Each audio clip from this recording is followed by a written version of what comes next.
လူတယောက်ကသူ့ရဲ့စတိုခန်းထဲကနေကြီးကဝတ်စုံတွေကိုယူတနက်တွေကိုအသင့်ပြင်ကအခန်းထဲကနေထွက်လာလိုက်ပါတယ်။ထို့နောက်တရားရုံးထဲကိုဝင်သွားပြီးတကားတွေကိုပိတ်တော့တွေကိုခတ်ကာတင်းနဲ့တစ်ချက်ပစ်ဖောက်ပြီးတော့တရားရုံးတစ်ခုလုံးကိုပြန်ပေးဆွဲလိုက်ပါတယ်။ထိုအခါလာတားနေတဲ့လုံခြုံရေးကိုလည်းတနက်နဲ့ပစ်လိုက်ပါတယ်။လွန်ခဲ့တဲ့တလတုန်းကရာကာဆိုတဲ့သူဟာသူ့ရဲ့မိန်းမကိုဝင်ကိုဆေးရုံတစ်ခုမှာဓာတ်မှတ်လာရိုက်နေပြီးတော့ကလေးကကျန်းမာနေပုံရတယ်လို့သူ့မိန်းမဖြစ်သူကိုပြောနေပါတယ်။နှစ်ယောက်သားအတူတူပြန်လာချိန်မိန်းမဖြစ်သူကစက်တန်ရဲ့အမှုကယုံချိန်စနေပြီလားပြီးတော့ဒီအမှုကိုစိတ်ဝင်စားလို့လူတွေအများကြီးလာကြတာလို့ယောက်ျားဖြစ်သူကိုပြောနေပါတယ်။ပြီးတော့ငါကရှေ့နေဖြစ်ဖို့ကမ္မပါလာဘူးထင်တယ်ရှေ့နေစာမေးပွဲကိုနောက်တစ်ခေါက်ဖြေလို့ထက်ကြရင်ဘယ်လိုလုပ်ရမလဲမသိဘူးလို့ပြောပြီးတော့စိတ်ညစ်နေချိန်မှာဘိုက်တွေကကလေးလေးအတွက်ဂုဏ်ယူရအောင်လုပ်ပေးလိုက်ဆိုပြီးတော့ယောက်ျားဖြစ်သူကအားပေးပါတယ်။ခရိုင်တရားရုံးမှာတော့စက်တန်ကိုသူ့ရဲ့ရှေ့နေကအထောင်ချခံမလားဒါမှမဟုတ်စိတ်မနှံ့ဘူးလို့ဝန်ခံမလားဆိုပြီးတော့ဖြောင်းချက်ပေးခိုင်းပါတယ်။ရုံချင်းရောက်တဲ့နေ့မှာတော့နင့်နာသူကမတ်ကိုချွတ်ပြကကျွလွန်တဲ့သူကသူ့ရဲ့မျက်နှာကိုဓာတ်ဆီနဲ့ပတ်ပြီးတော့မိချင်းနဲ့ချစ်ကဆေးလိပ်မိကြီးခဲ့တယ်လို့တရားသူကြီးကိုပြောနေပါတယ်။အဲ့အခါနင့်နာသူရဲ့ရှေ့နေကလည်းကျွန်တော်တို့ရထားတဲ့ဆရာဝန်စီကထွက်ဆိုချက်အရမီးလောင်တန်ရာကုသဖို့အတွက်အချိန်နဲ့ငွေကြေးအမြောက်အများလိုအပ်ကြောင်းတရားသူကြီးကိုတင်ပြပါတယ်။ထိုအခါတရားခံဘက်ကရှေ့နေကလည်းတရားခံဟာကောလိပ်စားတဲ့တုန်းကပြင်းထန်တဲ့စိတ်တကြယောဂခံစားခဲ့ရပြီးတော့စိတ်ကစင့်ကလျာဖြစ်တတ်တဲ့ယောဂရှိနေတာကြောင့်သူလုပ်တဲ့လုပ်ရက်တွေက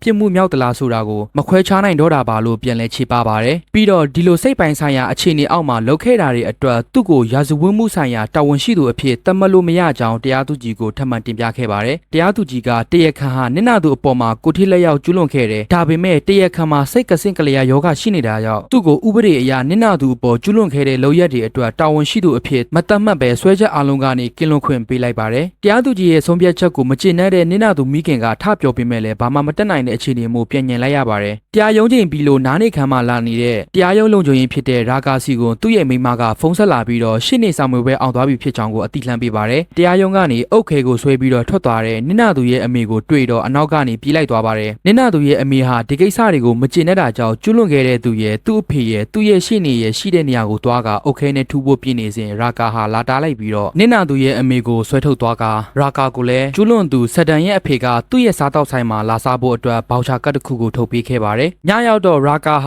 မိမဖြစ်သူနဲ့အတူစက်တန်အဖေပိုင်နဲ့စားတောက်ဆိုင်ကိုရောက်လာကြကစားတောက်နေချိန်မိမဖြစ်သူကဒီနေရာဟာအရန်စည်းကြီးမှာဖြစ်ကြောင်းပြောနေပါတယ်။ထိုအခါမှာဆိုင်ထဲကိုတော့ကြစ်ကကန်ရှိတဲ့လူငယ်လေးတယောက်ကဝင်လာကဆိုင်ရဲ့ဘားခန်းထဲကိုဝင်သွားပါတယ်။အဲ့ကောင်လေးဟာပတ်စံအရန်ချမ်းသာတဲ့လူရဲ့သားဖြစ်ပြီးတော့ဒီနေ့မှာအမှုကနေလွတ်လာတဲ့တငယ်ချင်းစက်တန်ဖြစ်သူကိုလာတွေ့ကအမှုကနေအယူလို့ခေါင်းစဉ်တက်ပြီးတော့လွတ်လာတာကိုလှောင်ပြောင်နေခဲ့ပါတယ်။ပြီးတော့မင်းတော်မှာအမှုကနေအယူလို့ခေါင်းစဉ်တက်ပြီးတော့ထွက်လာတာကိုငါကဘာလို့မလုပ်နိုင်ရမှာလဲ။ဒါပေမဲ့ငါကတော့မင်းလိုအယူလို့ခေါင်းစဉ်တက်ပြီးတော့ထွက်လာမှာမဟုတ်ကြောင်းပြောပြီးတော့အချင်းချင်းတင်းမာလာကုန်ကြပါတယ်။ရာကာနဲ့သူ့မိန်းမဟာညစာစားနေချိန်မိန်းမဖြစ်သူကငါတို့ကဒီမှာဘာလို့လာစားနိုင်ရတာလဲဆိုတာကိုမေးနေတာကြောင့်ရာကာဟာအမှန်တိုင်းပြောပြလိုက်ချိန်မှာမိန်းမဖြစ်သူကစိတ်ဆိုးပြီးတော့ထထွက်သွားပါတယ်။အကြောင်းကတော့ရာကာဟာတရားခံဖြစ်သူစက်တန်တို့နဲ့အပေးယူလုပ်ခဲ့တာလားလို့မေးနေချိန်ရာကာလည်းသူနဲ့ဘာမှမဆိုင်ကြောင်းသူကအုတ်ခဲနဲ့ထူတော့မဲ့မိန်းမကိုသာတားလိုက်ကြောင်းရှင်းပြခဲ့ပါတယ်။ဒီလိုနဲ့မိန်းမဖြစ်သူကအိမ်သာသွားမယ်ဆိုပြီးတော့ထွက်လာချိန်လမ်းမှာဒီကာနဲ့တက်တက်တိုးကတိုက်မိသွားပါတယ်။ဒါကိုမကျေနပ်တဲ့ဒီကာဟာအမျိုးသမီးဝင်သွားတဲ့အိမ်သာခန်းထဲကိုပန်းအိုးကင်ကအနောက်ကနေလိုက်ဝင်သွားခဲ့ပါတယ်။အမျိုးသမီးကအိမ်သားတဲကနေထွက်လာချိန်ဒီကာဟာလိုက်ထွက်လာပြီးတော့ထိုအမျိုးသမီးကိုပန်းအိုးနဲ့ရိုက်လိုက်ပါတယ်။တစ်ဖက်မှာရာကာကလည်းသူ့အမျိုးသမီးကအိမ်သားသွားတာအရန်ကြာနေလို့ဝိတ်တာလေးကိုလိုက်ပြခိုင်းပြီးတော့ရောက်လာတဲ့အခါတန့်ရှင်လုံနေသည်ဆိုတဲ့ဆိုင်ဘုတ်ကြောင့်မတင်ကာဖြစ်ကအမျိုးသမီးအိမ်သားတဲကိုလိုက်ဝင်သွားပါတယ်။အိမ်သားတဲရောက်တဲ့အခါအမျိုးသမီးဖြစ်သူဟာ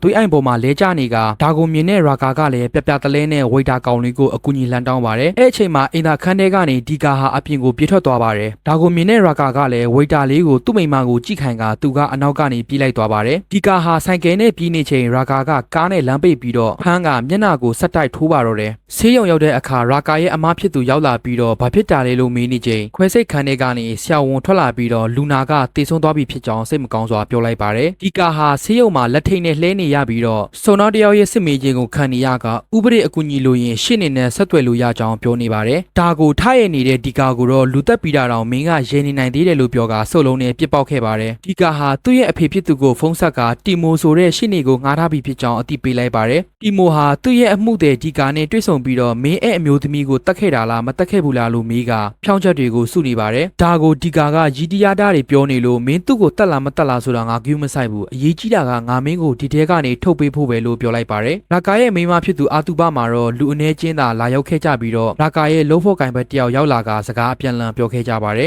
ဒီကာရဲ့အဖေဖြစ်သူဟာသူ့သားရဲ့ရှေ့နေနဲ့တွေ့ကမင်းဒီအမှု ကိုကင်တွယ်နိုင်လားလို့မေးနေချိန်ဈေးကြီးတဲ့ငါလိုရှေ့နေကိုသာငှားနိုင်ရင်ဒီအမှုမနိုင်စရာအကြောင်းမရှိဘူးလို့တွေ့ဝိုက်တဲ့နီးနဲ့ပြောလိုက်ပါတယ်။ဒါကြောင့်ဒီကားရဲ့အဖေဟာရှေ့နေကိုအောင်မြင်အောင်လုပ်နိုင်ရင်မင်းရဲ့ရုံးခန်းအတွက်ငှားထားတဲ့အဆောက်အုံကိုငါမင်းကိုဝယ်ပေးမယ်ဆိုပြီးတော့ပြောလိုက်ပါတယ်။ဈေးရုံမှာတော့ရာကာရဲ့မိန်းမတည်ဆုံးသွားစဉ်ကဘိုက်ထဲကကလေးကိုခွေထုတ်ထားတာဖြစ်ပြီးတော့အခြေအနေကတော့အခုလက်ရှိအထိကောင်းနေသေးကြောင်းဆရာဝန်မကရာကာကိုပြောနေပါတယ်။တရားရုံးထဲမှာတော့ရာကာဘက်ကရှေ့နေကစုံတောင်းဖြစ်တဲ့ဤဒိုကိုသူလုပ်ခဲ့တဲ့စစ်ဆေးမှုအသေးစိတ်ကိုတင်ပြခိုင်းနေပါတယ်။စုံတောင်းဤဒိုကလည်းအမှုခင်စီစီချက်ရဲ့အစီရင်ခံစာအရကွယ်လွန်သူရဲ့ဥကောင်းမှာပြင်းထန်တဲ့ဒဏ်ရာရရှိခဲ့ပြီးတော့သူ့ရဲ့ဘယ်ဘက်ပိုင်းမှာတော့25စင်တီမီတာရှိတဲ့ဖန်ခွဲစားနဲ့တစ်ချက်ထိုးခံခဲ့ရကြောင်းပြောနေပါတယ်။တပ်တွေပစ္စည်းအဖြစ်တင်သွင်းထားတဲ့လက်နက်အပေါ်မှာဒီကားရဲ့လက်ဝတ်ရာကိုတွေ့လာပြီးတော့ဖန်စီချိတ်မှာတရေခံကဆိုင်ကယ်လက်အိတ်ဆွတ်ထားတဲ့အတွက်ကြောင့်လက်နက်အပေါ်မှာလက်ဝတ်ရာမရှိခဲ့ကြောင်းကိုထပ်ပြောပါတယ်။ပြီးတော့တရေခံရဲ့ရှေ့နေကစုံတောင်းကိုငါရဲ့အမှုတွေကဘာကြောင့်တက်ခဲ့တာလဲဆိုတဲ့ရွေချက်ကိုမေးတဲ့အခါစုံထောက်ကလည်းရှင်းလင်းတဲ့ရွေချက်မရှိပဲဖြစ်ပွားတဲ့လူတက်မှုတွေကအများကြီးရှိပါတယ်လို့ပြန်လည်ပြောပြခဲ့ပါတယ်။နောက်တစ်ယောက်တက်တဲ့အနေနဲ့စားတောက်ဆိုင်ရဲ့ဝေတာဖြစ်သူဂီလန်ကိုဆင့်ခေါ်က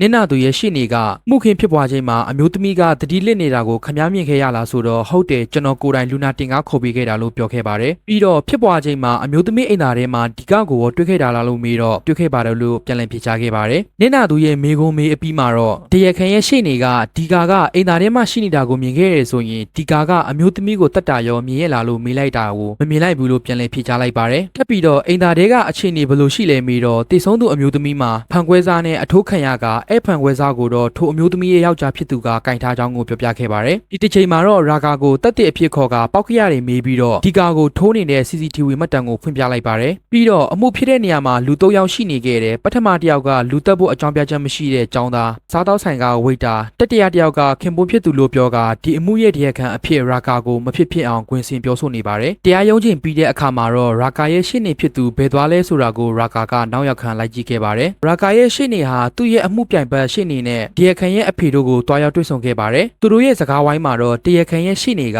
မင်းအရှင်ရှော့မနေသင့်ဘူး။ဘာလို့ဆိုရင်ငါကမင်းရဲ့ပြိုင်ဘက်မှုပဲတကယ်လို့မင်းသုံးတဲ့အကွက်တွေကအရန်တိတာနေရင်တတိထားမိသွားပြီးတော့ကြောင်လွဲလို့မရတော့ကြောင်းရာကာရဲ့ရှေ့နေကိုပြောပြနေပါတယ်။ရာကာရဲ့ရှေ့နေကလည်းတရားခံရဲ့အဖေစီကနေလက်ယူထားတာဖြစ်ပြီးတော့သူတို့၃ယောက်ဟာလည်းတဖွဲ့တည်းပဲဖြစ်ပါတယ်။ဆေးရုံမှာတော့ခွဲထုတ်မွေးထားရတဲ့ရာကာရဲ့ကလေးလေးဟာတည်ဆုံးသွားပြီးတော့ရာကာဟာလျှို့ဝှက်ကင်မရာကနေတရားခံရဲ့ရှေ့နေနဲ့အဖေတို့ရဲ့စကားဝိုင်းကိုခိုးနှားထောင်ကစတန်ရဲ့ Instagram အကောင့်ကိုရှာဖွေကြည့်နေပါတယ်။ရာကာဟာစတန်စီကိုခိုးသွားပြီးတော့အမှုဖြစ်တဲ့ညကမင်းနဲ့ဒီကာနဲ့အတူတူရှိနေတာလားလို့မေးကတခြားသောမွေးကုန်းတွေကိုလည်းမေးခဲ့ပါတယ်။ထို့နောက်ဝေတာခိုးပုံးနေတဲ့နေရာကိုခိုးသွားကအထဲကဓာတ်ပုံတွေကိုကြည့်ပြီးတော့သူ့ရဲ့လုံးဖို့ကင်ဖက်ဟောင်းစီကိုဖုန်းဆက်လိုက်ပါတယ်။ရာကာဟာသူ့ရဲ့လုံးဖို့ကင်ဖက်ဟောင်းနဲ့စကားပြောပြီးတော့ညဘက်ရောက်တော့လူသူမရှိတဲ့ဂိုဒေါင်ပျက်စီကိုဝင်သွားလိုက်ပါတယ်။အထဲမှာတော့ယောဂါဆိုတဲ့လူနဲ့တွေ့ပြီးရာကာကလည်းပစ္စည်းတွေရှိသေးတာလို့မေးလိုက်ပါတယ်။ယောဂါကလည်းစာအုပ်တွေတင်ထားတဲ့စင်ကိုညွှန်ပြလိုက်ကစာအုပ်စင်အနောက်မှာတော့လက်နက်မျိုးစုံကိုတတ်တရရထားတာကိုတွေ့လိုက်ရပါတယ်။ရာကာဟာလက်နက်တွေကိုယူနေချိန်နောက်ကနေယောဂါဟာခေါင်းကိုတနက်နဲ့လာချိန်ပြီးတော့ဒီကနေလက်နက်တွေယူပြီးတော့ထွက်သွားလို့မရဘူးလို့ပြောနေပါတယ်။ထို့အချိန်ရာကာကပညာနဲ့ပြလိုက်တာကြောင့်ယောဂါဟာလည်းအကုန်လုံးလုပ်ပြီးရင်ပြန်ပြီးပါဆရာဆိုပြီးတော့ပြောလိုက်ပါတယ်။နောက်ဆုံးနေ့တရက်ခွင်ကိုတော့ရာကာဟာမသွားချင်ကြောင်းသူ့ရဲ့လုံခြုံရေးတငယ်ချင်းတွေကိုပြောပြီးတော့စိတ်ပြတ်စွာနဲ့ဆိုဖာပေါ်မှာဝင်ထိုင်လိုက်ပါတယ်။ထို့အခါလုံခြုံရေးတယောက်ကငါတရက်ခွင်ကိုသွားမယ်အကြောင်းထူးရင်မင်းကိုအသိပေးမယ်လို့ပြောပြီးတော့ထွက်သွားချိန်လုံခြုံရေးနောက်တယောက်ကတော့ကော်ဖီဖြော်ပေးမယ်လို့ပြောကထွက်သွားပါတယ်။အဲ့အချိန်မှာတော့ရာကာဟာဇက်လန်အစတုန်းကအတိုင်းသူ့ရဲ့စတိုခန်းထဲကနေကြီးကဝတ်စုံကိုထုတ်တင်တဲ့တွေကိုအသင့်ပြင်ပြီးတော့တရားရုံးခန်းစီကိုဝင်လာလိုက်ပါတယ်။ကော်ဖီဖြော်ပြီးလို့ပြန်လာတဲ့လုံခြုံရေးကရုံထဲမှာရှိတဲ့ CCTV တွေအလုံးမလုံးတော့တာကိုမြင်ပြီးတော့ရာကာတို့ရဲ့တရားရုံးခန်းဖွင့်မြဖြစ်ကအထက်ကနေတနက်ပစ်တံတစ်ခုကိုကြားလိုက်ရပါတယ်။ရာကာဟာတရားရုံးတစ်ခုလုံးကိုဝင်စီးလိုက်ပြီးတော့လာတားတဲ့လုံခြုံရေးရဲ့နာနာကိုလည်းတနက်နဲ့ပစ်လိုက်ပါတယ်။ထို့နောက်ရှေ့နေတီမိုးရဲ့ဘေးနာကိုတနက်နဲ့ပစ်တာကြောင့်ဒါကမြင့်မြတ်တဲ့တရားရုံးလို့ပြောနေချိန်ရာကာကတကယ်မြင့်မြတ်တယ်ဆိုရင်မင်းကဘာလို့ထွက်ပြေးချင်နေတာလဲလို့ပြန်လဲချေပလိုက်ပါတယ်။ထိုအခါထပြေဖို့စူးစမ်းနေတဲ့သူ့ရဲ့ရှေ့နေဖြစ်သူကိုတနက်နဲ့ချိန်ကတရားရုံးထဲမှာရှိတဲ့လူအားလုံးကိုတစကန်အဖြစ်ဖမ်းဆီးထားပြီးတော့ငါပြောတာကိုနားထောင်မယ်ဆိုရင်အားလုံးကိုအသက်ရှင်လျက်ပြန်လွတ်ပေးမယ်လို့ဆိုပါတယ်။ပြီးတော့တရားရုံးထဲမှာရှိတဲ့လူတွေအားလုံးရဲ့ဖုန်းတွေကိုသိမ်းယူကတရားသူကြီးကိုအမှုပြန်စစ်ပေးဖို့တောင်းဆိုပါတယ်။သူ့ရဲ့ရှေ့နေကဘာလို့အမှုပြန်စစ်ပေးရမှာလဲဒါကထူးဆန်းနေတယ်လို့ထပြောတော့ရာကာဟာဒီကမှာအပြစ်ရှိတယ်ဆိုတာကိုကြုတ်သက်ပြမယ်လို့ပြောချိန်ဒီကရဲ့ရှေ့နေကလည်းဒီကမှာအပြစ်ရှိမရှိဆိုတာကိုမင်းကမဟုတ်ပဲတရက်ခွင်ကပဲဆုံးဖြတ်ရမယ်လို့ပြောပါတယ် တရားသူကြီးကလည်းငါတို့ရဲ့တရားရုံးကမမျှတဘူးလို့ပြောချင်တာလားလို့မေးတော့တရားသူကြီးကအမှုကိုပြန်စစ်ပေးမယ်ဆိုရင်ကျုပ်သက်သေပြပါမယ်လို့ရာကာကပြောပါတယ်တရားရုံးရဲ့အပြင်မှာတော့ရဲတွေရောက်နေကြကအထဲမှာတရားသူကြီးအပါအဝင်လူအယောက်40လောက်ရှိတယ်လို့တပည့်ဖြစ်သူကရဲဌာနချုပ်ရဲ့ညှိနှိုင်းရေးဖြစ်သူကိုလာပြောနေပါတယ်တရားခံဘသူလဲလို့မေးတော့တရားခံကဒီတရားရုံးမှာအလုပ်လုပ်နေတဲ့လုံခြုံရေးပဲဆိုတော့ဒီအဆောက်အအုံအကြောင်းကိုငါတို့ထပ်ပိုသိနေမှာပဲလို့ပြန်လည်ပြောပြခဲ့ပါတယ်အထဲမှာလည်းရာကာကိုတရားသူကြီးကငါမှန်ကန်တဲ့ဆုံးဖြတ်ချက်မချခဲ့ဘူးလို့နေထင်နေတာလားဆိုတော့သူ့ရဲ့ရှေ့နေကတသက်တွေကိုဖျက်ဆီးခဲ့ကဒီအမှုကအစကတည်းကမမျှတခဲ့ဘူးလို့ရာကာကပြန်ပြောခဲ့ပါတယ်တရားသူကြီးကရာကာပြောတာတွေကအမှန်တွေလားဆိုတော့ဒါကရာကာဘက်ကနေသူ့ကိုတစ်ဖက်သက်ဆွဆွဲတာဖြစ်ပြီးတော့စစ်ဆေးမှုမှာခိုင်လုံမှုမရှိတဲ့တသက်တွေကိုပဲချလက်ထားခဲ့တယ်လို့ပြန်ပြောခဲ့ပါတယ်ဒါကြောင့်တရားသူကြီးကရာကာတောင်းဆိုတဲ့အတိုင်းအမှုကိုပြန်စစ်ပေးမှာမဟုတ်ဘဲနဲ့တော့အကယ်၍အဲ့လိုလုပ်လိုက်ရင်တရားရုံးရဲ့အာဏာကိုထိပါလာနိုင်တယ်လို့ဆိုပါတယ်ခဏအကြာရဲဌာနချုပ်ရဲ့ညှိနှိုင်းရေးမှုကရာကာကိုစကားပြောဆက်ကနေတရက်ခွင်ထဲမှာတနက်တန်ကြားလိုက်ရတယ်တရားရောက်ထိခိုက်သွားလာပြီးတော့ရာကာကလည်းအခုတည်းမရှိသေးဘူးလို့ပြန်လည်ဖြေခဲ့ကတရားရုံးကရဲ့အရှိမဘုံနေထောင်ထားတဲ့ဝင်လာဖို့မကြိုးစားပါနဲ့လို့ပြောလိုက်ပါတယ်ပြီးတော့ရာကာဟာသူ့အိတ်ထဲကနေဘုံထည့်ထားတဲ့ဝတ်စုံကိုထုတ်ပြီးတော့သူ့ရဲ့ရှေ့နေကိုဝတ်ခံခဲ့ကပြင်မာရက်နေတဲ့သူ့ရဲ့ကားကိုလည်းအဝေးထဲရမုံနဲ့ဖောက်ခွဲပြခဲ့ပါတယ်ဖောက်ခွဲမှုကိုမြင်သွားတဲ့ညှိနှိုင်းရေးမှုကိုရာကာကခမားမြင်ပြီလားနောက်ထပ်နှလုံးကြံသေးတယ်တစ်လုံးကဒီအခန်းထဲမှာနောက်ထပ်တစ်လုံးကတော့ခမားတို့ဝင်လာရင်အံ့ဩသွားစေမယ်လို့ပြောခဲ့ပါတယ်တရားရုံးထဲမှာလည်းရာကာကတရားသူကြီးသားအမှုပြန်စစ်ပေးမယ်ဆိုရင်ဒီအမှုနဲ့မပတ်သက်တဲ့လူအားလုံးကိုပြန်လွှတ်ပေးမယ်အကယ်၍ငြင်းမယ်ဆိုရင်ဒီအခန်းထဲကဘယ်သူမှထွက်သွားရမှာမဟုတ်ဘူးလို့ချိန်ချောက်ခဲ့ပါတယ်ထို့အချိန်မှာတော့တရလိုရှေ့နေဆရာတပည့်2ယောက်တိုင်ပင်ပြီးတော့ရာကာကိုအလစ်အငိုက်ဝင်ဖမ်းချိန်ရုံးရဆန်ကဖြစ်ခဲ့ကရှေ့နေရဲ့တပည့်ရဲ့လက်ကိုတနက်နဲ့ပြစ်မိသွားပါတယ်ဒါကြောင့်ဒဏ်ရာရသူကိုရာကာဟာအပြင်ပြန်ထုတ်ချိန်တစ်ဖက်မှာကွန်မန်ဒိုတွေကတော့အချမ်းနီးနဲ့ဝန်ဖမ်းဖို့အတွက်ရုံးရဲ့အနောက်ပေါက်ကိုထွက်သွားကြပါတယ်သူတို့လုံနေတဲ့စစ်စင်ရေးကိုရာကာကအကုန်မြင်နေရတာဖြစ်ပြီးတော့ကွန်မန်ဒိုတွေလာမဲ့အပေါက်ကိုဘုံဖောက်ခွဲဖြစ်ခဲ့ပါတယ်